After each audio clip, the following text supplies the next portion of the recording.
हमने डिस्कस करना है आज पॉपुलेशन एंड सैंपल।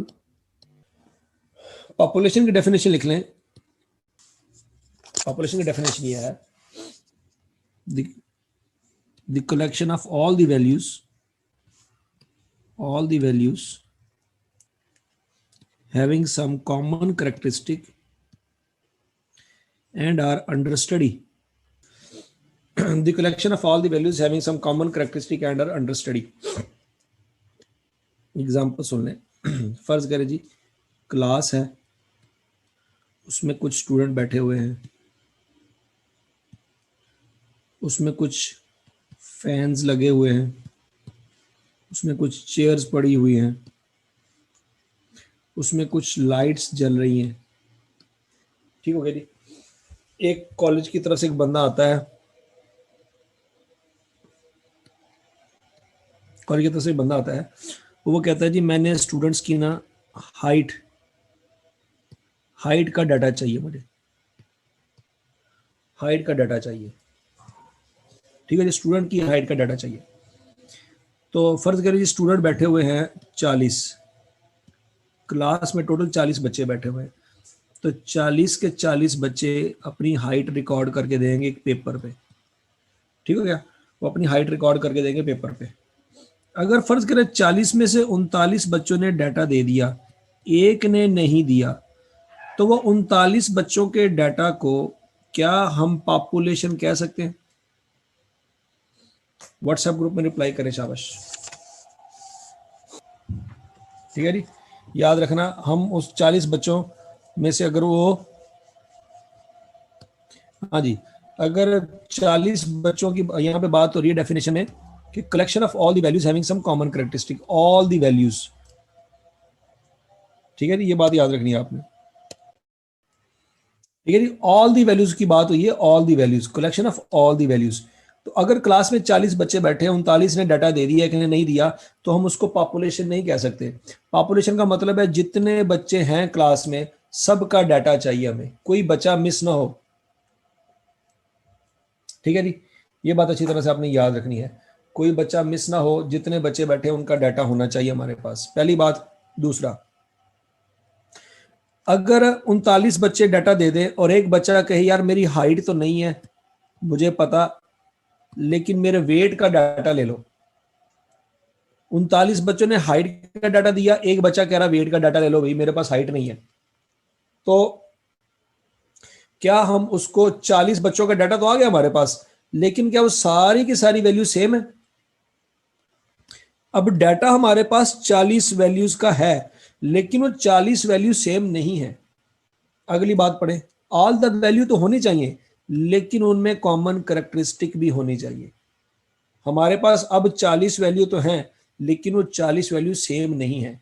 39 की हाइट है और एक का वेट है, तो इसका मतलब है तब भी पॉपुलेशन नहीं कहलाएगी कि वैल्यू तो 40 पूरी है, लेकिन कुछ डिफरेंट है, कुछ डिफरेंट है। तो पहला पॉइंट सारी वैल्यू होनी चाहिए, दूसरा पॉइंट उनमें कॉमन कैरेक्टरिस्टिक भी होनी चाहिए। ठीक हो गया।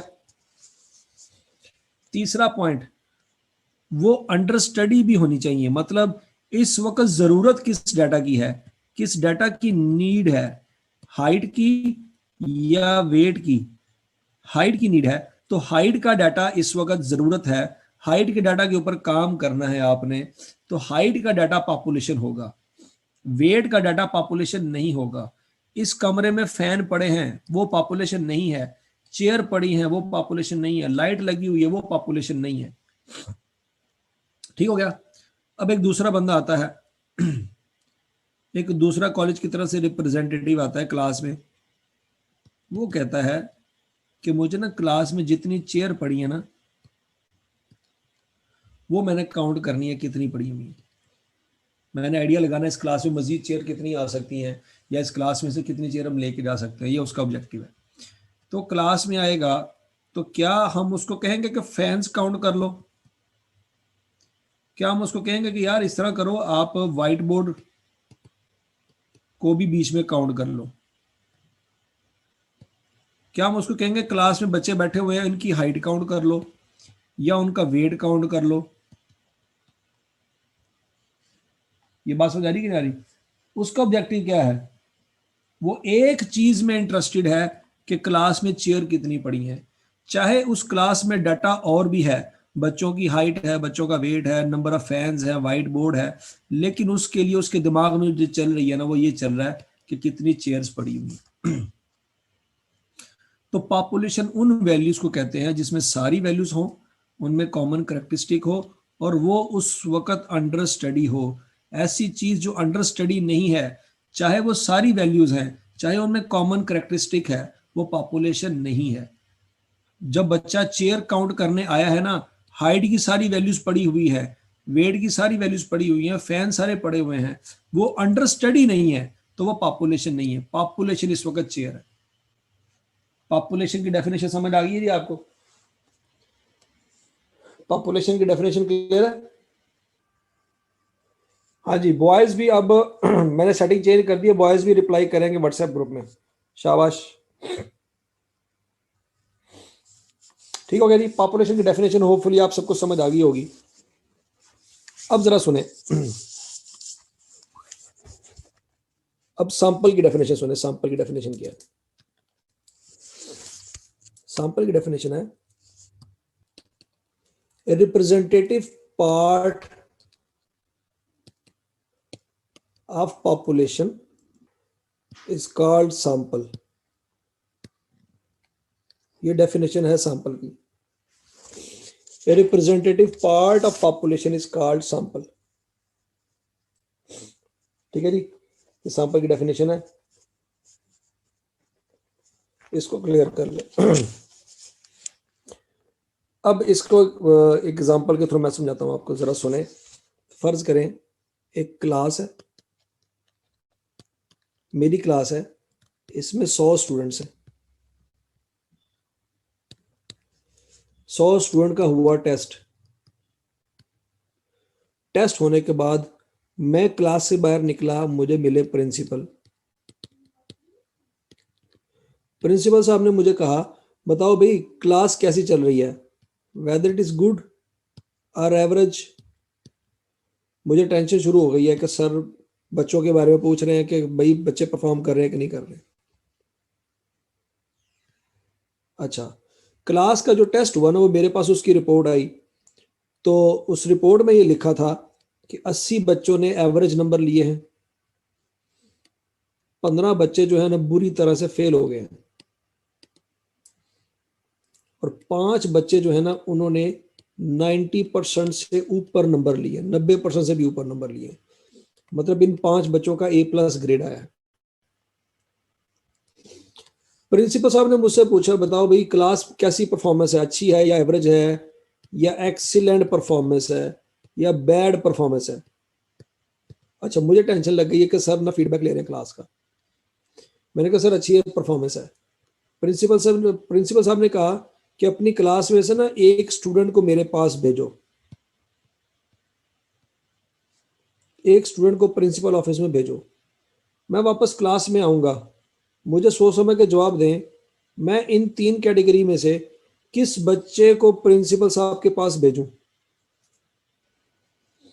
ठीक है जी। अच्छा, अब देखें, आप सबका अप्रोक्सीमेटली आंसर ये आ रहा है कि सर जी ये जो A+ ग्रेड लेने वाला बच्चा है ना, इसको प्रिंसिपल साहब के पास भेजें। अब देखें लीगली तो ये बच्चा इस पॉपुलेशन का हिस्सा है। लीगली A+ ग्रेड लेने वाला बच्चा जो है, it is part of class.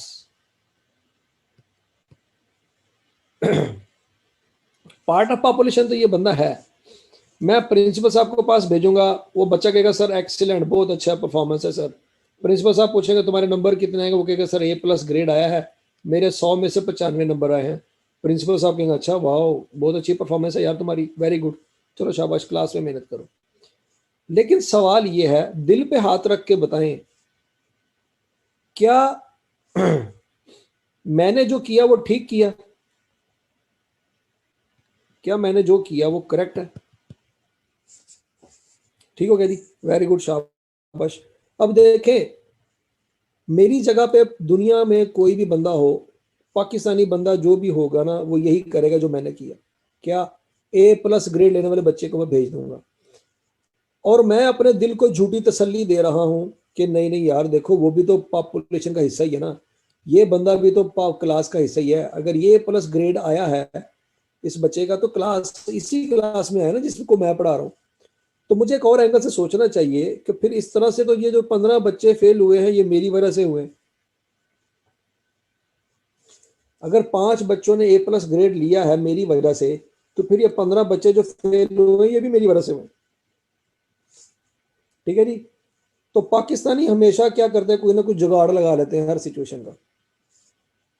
ठीक है जी। लेकिन इस पूरी क्लास को रिप्रेजेंट करने वाला जो बच्चा है ना वो है जो मेजॉरिटी में रखता है। एवरेज स्टूडेंट जो है, अगर ए प्लस ग्रेड लेने वाला बच्चा अगर मेरी वजह से ए प्लस ग्रेड आया है तो बैड जो फेल हुआ है वो भी फिर मेरी वजह से हुआ है। अगर मैं उन 15 बच्चों को ऑन नहीं कर रहा तो फिर मुझे चाहिए कि मैं ए प्लस लेने वाले को भी ऑन ना करूं। मेरी वजह से या मेरी जो परफॉर्मेंस है ना वो मेजॉरिटी बता रही है कि क्लास की मेजॉरिटी कैसी है। अगर क्लास की मेजॉरिटी एवरेज है इसका मतलब है मेरी परफॉर्मेंस भी एवरेज है। अगर मैं फेल होने वाले बच्चों को ऑन नहीं कर रहा तो फिर मुझे ए प्लस ग्रेड लेने वाले बच्चों को भी अपने स्टूडेंट कहने का हक नहीं है। वो ए प्लस ग्रेड जिन बच्चों ने लिया है अपनी एफर्ट से लिया है, वो सेल्फ उनका जो एफर्ट है वो ज्यादा थी। ठीक है जी। ये बात समझ आ रही है। मुमताज मियाँ बाद आ जा, तुझे मैं ऐसा मुमताज करूंगा ना पूरी क्लास में तू याद रखेगा। अच्छा जी। तो याद रखना कि एवरेज परफॉर्मेंस लेने वाला जो बच्चा है ना जो 80 बच्चे इस क्लास में हैं वो बेसिकली रिप्रेजेंट कर रहे हैं पूरी क्लास को। ठीक है जी। ये 80 बच्चे जो हैं ये पूरी क्लास को रिप्रेजेंट कर रहे हैं। ठीक है जी। तो अब जरा सैंपल की डेफिनेशन पढ़ लें। सैंपल की डेफिनेशन में ये नहीं लिखा हुआ a part of population is called sample, क्या वर्ड यहां पे लिखा हुआ है? A representative part of population is called sample. Representative part. ठीक है जी। ये बात याद रखनी है। ये ए प्लस ग्रेड लेने वाले बच्चे भी पार्ट ऑफ पॉपुलेशन है, ये 15 बच्चे भी पार्ट ऑफ पॉपुलेशन है, लेकिन रिप्रेजेंट करने वाले जो बच्चे हैं वो 80 हैं। तो सैंपल उस हिस्से को कहते हैं जो पूरी पॉपुलेशन को रिप्रेजेंट करे। पाकिस्तान की 70% पॉपुलेशन विलेज में रहती है, 30% पॉपुलेशन सिटीज में रहती है। तो पॉपुलेशन पाकिस्तान को रिप्रेजेंट करने वाले लोग जो होने चाहिए वो देहाती लोग होने चाहिए। ठीक है जी। जो शलवार कमीज पहनते हैं। ठीक है जी। लेकिन तमाम पब्लिक फोरम पे देख लो, पार्लियामेंट में देख लो, मीडिया में देख लो, हर जगह पे देख लो, तो जो बंदे बैठे होते हैं वो सिटी वाले होते हैं। मतलब टाई शाई लगाई होती है, पैंट कोट पहना होता है और अंग्रेजी बोल रहे होते हैं टूटी भजी जैसी भी है। हालांकि पाकिस्तान की जो मेजॉरिटी है वो कौन सी है? वो 70% आबादी जो देहातों में रहती है। इन देहातों में कभी कोई मीडिया वाला जाके कोई टॉक शो नहीं करता। किसी मीडिया वाले को तौफीक कभी नहीं हुई कि देहातों में जाके जो लोग रहते हैं, 70% लोग देहातों में रहते हैं, इनका बंदा पूछ ही ले इनको किसी चीज़ की ज़रूरत तो नहीं है। इनके पास कोई मीडिया वाला नहीं जाता। मीडिया वाला जाएगा तो कहाँ जाएगा? DHA में जाएगा, बहरिया टाउन में जाएगा, ठीक हो गया जी, गुलबर्ग में चला जाएगा, ठीक हो गया जी। तो ये बड़ी बड़ी सोसाइटीज में जाके एलीट क्लास से जाके डाटा इकट्ठा करके उसकी रिपोर्ट बना के आगे प्रेजेंट करता है कि पूरे पाकिस्तान में 70% लोग इमरान खान को पसंद करते हैं। ओ भाई कहाँ जा रहे हो आप लोग? DHA में, बहरिया में, गुलबर्ग में जा रहे हो? आप जाओ ना जरा, आप जाओ जरा कामों की जाओ, पत्तों की जाओ, कुछ शादरे में जाओ, आपको पता लगे। ठीक हो गया जी। तो पॉइंट ये है कि मीडिया हमारा जो है वो क्या करता है, वो सिटीज से डाटा वो पकड़ता है, उसको पकड़ के पूरे पाकिस्तान पे अप्लाई करता है जी। इतने % लोगों की राय ये है, इतने % लोग जो है डैम बनने के खिलाफ हैं, डैम बनने के फेवर में है, वगैरह वगैरह। तो मीडिया कभी देहातों में जाता ही नहीं है। कभी किसी बंदे ने कोई गाड़ी मीडिया की देहातों में नहीं देखी। जितने टॉक शो होते हैं शहरों में होते हैं, जितनी मीडिया की गाड़ियां शहरों में नजर आएंगी आपको, कभी किसी गांव में आपको कोई गाड़ी नजर नहीं आती, कोई प्रोग्राम गाड़ी जो है, कोई प्रोग्राम देहातों में नहीं होता। ठीक हो गया। इवन कि अगर उन्होंने किसी गवर्नमेंट की परफॉर्मेंस को क्रिटिसाइज भी करना हो ना, तो शहरों में गंदी गलियों में चले जाते हैं, मतलब वो कूड़ेदान पे चले जाते हैं, कूड़ा भी कौन सा शहर का, उस पे जाके प्रोग्राम कर देते हैं, ये देखिए जी कूड़ा पड़ा हुआ है। पड़ा कहाँ पे हुआ है? शहर में। भाई देहातों में तो कोई जाता ही नहीं है, देहातों में जाके बताएं लोगों के क्या मसले मसाले। तो किस्सा मुख्तसर ये है कि रिप्रेजेंट पाकिस्तान की पॉपुलेशन को रिप्रेजेंट करने वाले लोग देहातों में रहते हैं, उन लोगों से कोई नहीं जाके पूछता। तो हम जो सैंपल प्रेजेंट करते हैं दुनिया के सामने पाकिस्तानियों का, उन बेचारों को तो कभी कोई आगे लेके आया ही नहीं है। हमारे पाकिस्तान में 70% लोग देहातों में रहते हैं और उनका जो जरिया रोजगार है वो एग्रीकल्चर है। वो जमीनों पे काम करते हैं, काश्तकारी करते हैं, चीजें प्रोड्यूस करते हैं। लेकिन पार्लियामेंट में देख लो कौन से लोग बैठे हुए हैं, कोई भी एग्रीकल्चर से रिलेटेड कोई बंदा बैठा ही नहीं हुआ, सारे इंडस्ट्रियलिस्ट बैठे हुए हैं। इंडस्ट्री में काम करने वाले जितने लोग हैं सारे वहां पे बैठे हुए हैं। ठीक हो गया। कोई एग्रीकल्चर वाला बंदा, देहाती बंदा वहां पे बैठा ही नहीं हुआ। तो पॉइंट वंस अगेन यही है कि पाकिस्तान की पॉपुलेशन को रिप्रेजेंट करने वाला जो सैंपल है, वो सैंपल कभी सिलेक्ट हुआ ही नहीं आज तक। ठीक हो गया। होपफुली आपको पॉपुलेशन और सैंपल में फर्क समझ आ गया होगा। आगे चलते हैं जी। आगे चलते हैं जी हम parameter and statistic, sorry parameter statistic से पहले हम बात कर लेते हैं टाइप्स ऑफ पॉपुलेशन। पॉपुलेशन की दो तरह की टाइप्स होती हैं, एक होती है रियल और एक होती है हाइपोथेटिकल।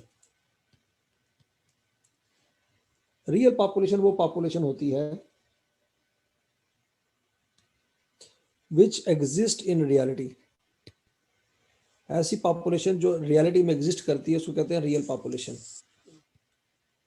और ऐसी पॉपुलेशन मतलब फॉर एग्जांपल रियल पॉपुलेशन कौन सी होती है? फॉर एग्जांपल अगर आपसे कहा जाए कि 1992 का वर्ल्ड कप जो हुआ था उसमें बताओ कितने मैचेस हुए थे? हम बता सकते हैं कि नहीं बता सकते? जरा बताएं शाबाश। क्या 1992 के वर्ल्ड कप के जितने मैचेस हैं उसका डाटा हमें मिल सकता है कि नहीं मिल सकता? ठीक है जी। इवन कि ये भी मिल सकता है कि कौन कौन सा मैचेस कहां कहां पे हुए थे, उनके स्कोर मिल सकते हैं, कौन जीता था कौन हारा था वो भी मिल सकता है, कौन सा मैच किस ग्राउंड में हुआ था वो भी मिल सकता है, किस बंदे को मैन ऑफ द मैच मिला था, सारी हिस्ट्री सब कुछ हमें मिल सकता है। एक क्लिक के ऊपर वेबसाइट पे जाएं, ये चीजें लिखे सब कुछ मिल जाएगा। तो ये 1992 का वर्ल्ड कप वो पॉपुलेशन है, पूरा डाटा वो पॉपुलेशन है जो एग्जिस्ट करता है रियलिटी में। ये बात समझ लगी थी? ये वो डाटा है जो एग्जिस्ट करता है रियलिटी में। इसमें कोई बताए नहीं कोई फर्क? ये सबको क्लियर है? अब हाइपोथेटिकल पॉपुलेशन सुन लें। All possible outcomes of a random experiment, all possible outcome of a random statistical experiment is called hypothetical population। उसको कहते हैं जी ये hypothetical population है। hypothetical population का मतलब क्या है? देखो आप एक कॉइन को टॉस करते हो, कितने मैक्सिमम आउटकम आ सकते हैं बताएं जरा? दो आ सकते हैं आउटकम। कौन कौन सा? हेड और टेल। तीसरा आउटकम तो नहीं ना आ सकता। ठीक हो गया। आप एक लूडो के दाने को, डाइस को रोल करते हो, मैक्सिमम कितने आउटकम आ सकते हैं? ये लूडो का दाना, इसको रोल करेंगे कितने आउटकम आएंगे? 6। 1 2 3 4 5 6। ठीक हो गया। कोई ये ना सोचे कि सर जी वो जो लूडो का दाना नीचे गिर जाता है तो वो कहते हैं वारी सड़ गई। वो वारी सड़ गई जो है ना वो आउटकम नहीं है। ठीक है जी।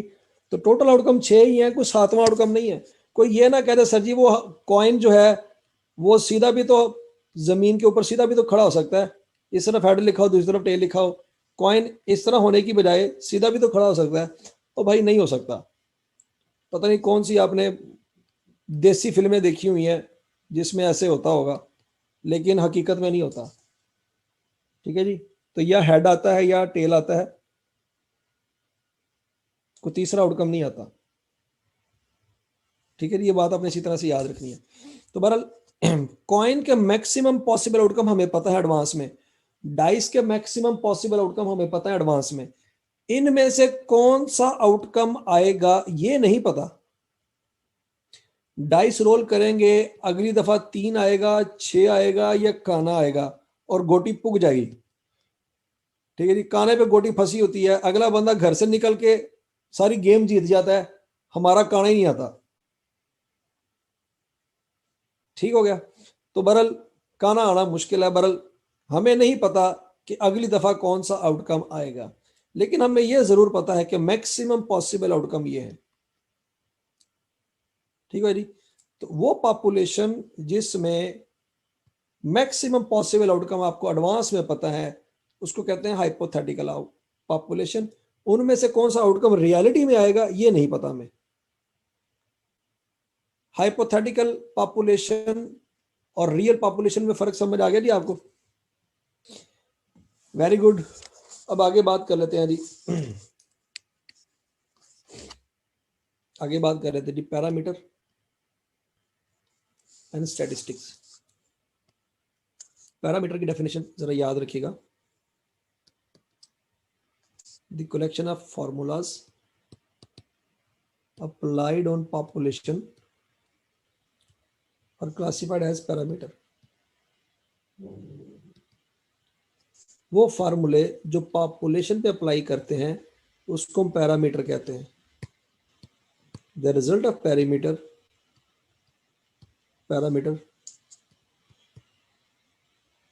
is always constant। The result of parameter is always constant, ये बात याद रखना। Parameter is denoted by Latin या Greek words. Example, population mean को हम शो करते हैं म्यू से, इसको पढ़ते हैं MUE, म्यू। पॉपुलेशन प्रोपोर्शन को हम शो करते हैं P कैप से। पॉपुलेशन वेरिएंस को हम शो करते हैं सिग्मा स्केयर से। यह सिग्मा स्केयर से। ये साइन सारे के सारे आपने लैटिन या ग्रीक मेथोडोलॉजी में देखे होंगे, ये कभी अंग्रेजी में आपको नजर नहीं आया। अब इसका मतलब क्या है जरा देखिएगा। अगर क्लास में 40 बच्चे हैं, 40 बच्चों के मार्क्स आपको पता चल गए, हर बच्चे ने कितने मार्क्स लिए हैं। किसी ने 2 मार्क्स लिए, किसी ने 3 मार्क्स लिए, किसी ने 40 मार्क्स लिए, किसी ने 49 मार्क्स लिए, किसी ने 98 मार्क्स लिए, वगैरह वगैरह। उन सब के सब बच्चों के मार्क्स आपके पास हैं। उन तमाम बच्चों के मार्क्स लेके आप एवरेज निकालते हो,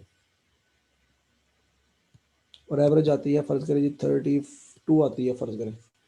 ये जो एवरेज आपने निकाली है इसमें सारी की सारी वैल्यू शामिल हुई है।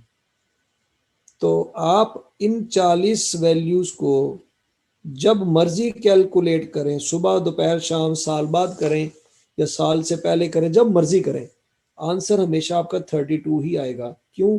क्योंकि आपने सारी की सारी वैल्यूज शामिल की हैं, एक वैल्यू भी मिस नहीं की। तो आपका पॉपुलेशन मीन का आंसर 32 आएगा। आप चाहे 2020 में कैलकुलेशन करें, 2021 में करें, 2022 में करें, जब भी आप ये वैल्यूज को जमा करेंगे, नंबर वैल्यूज पे डिवाइड करेंगे, आंसर सेम आएगा। ये बात समझ आती है?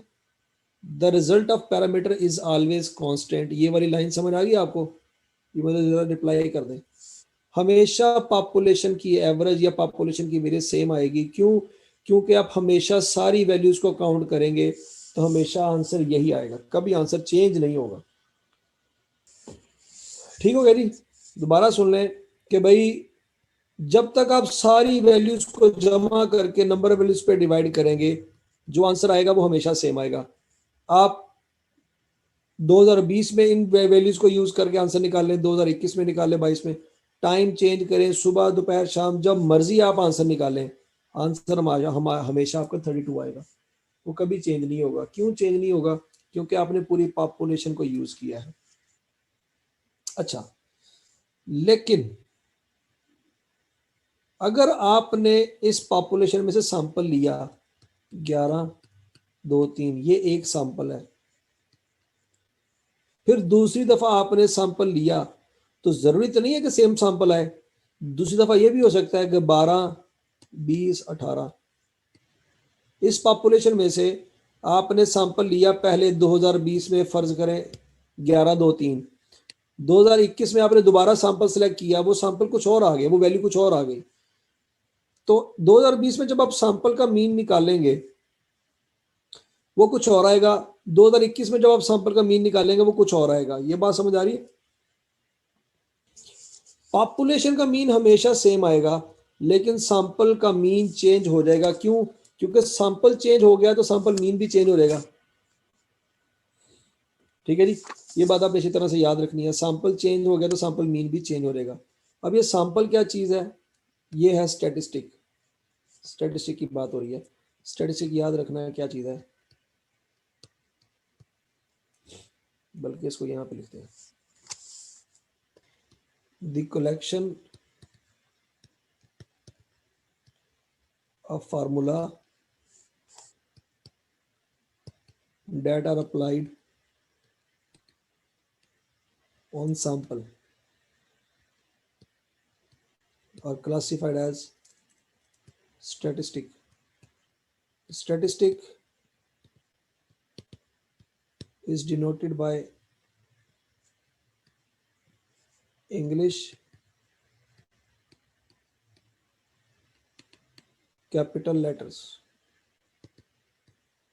For example, सैंपल मीन के लिए हम x बार यूज करते हैं, सैंपल प्रोपोर्शन के लिए हम कैपिटल P यूज करते हैं,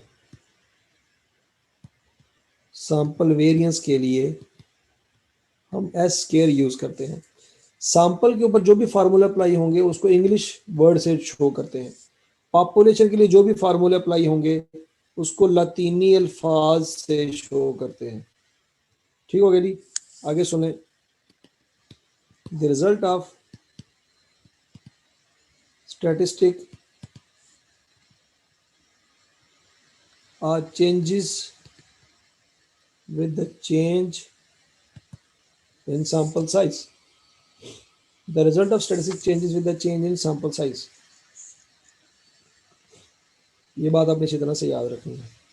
ठीक है जी, जैसे with the change in sample, जैसे अब सैंपल को चेंज करेंगे स्टैटिस्टिक का रिजल्ट भी चेंज हो जाएगा। ये बात समझ आई आपको? तो ये पॉइंट क्लियर है? ठीक हो गया जी, ये बात अच्छी तरह से आपने याद रखनी है। तो यहां तक आपको होपफुली समझ आ गई होगी। स्टैटिस्टिक याद रखिएगा, स्टैटिस्टिक और स्टैटिस्टिक्स इसमें फर्क है। स्टैटिस्टिक्स है पूरी ब्रांच ऑफ साइंस, और स्टैटिस्टिक जिसके एंड पे एस नहीं आ रहा, ये बेसिकली वो सैंपल के ऊपर अप्लाई होने वाले फार्मूले हैं। इन दोनों में फर्क समझ आ रहा है? स्टैटिस्टिक और स्टैटिस्टिक्स में फर्क समझ आ रहा है सबको? ठीक है जी, चले जी, यहां तक आज सिर्फ इतना, यहां तक बातें याद रखें। बाकी इंशाल्लाह हमें कल इसको यहां से कंटिन्यू करते हैं। आज के लिए इतना ही काफ़ी है, कल इंशाल्लाह इससे हम आगे कंटिन्यू करेंगे। थैंक यू जी, अल्लाह हाफिज़।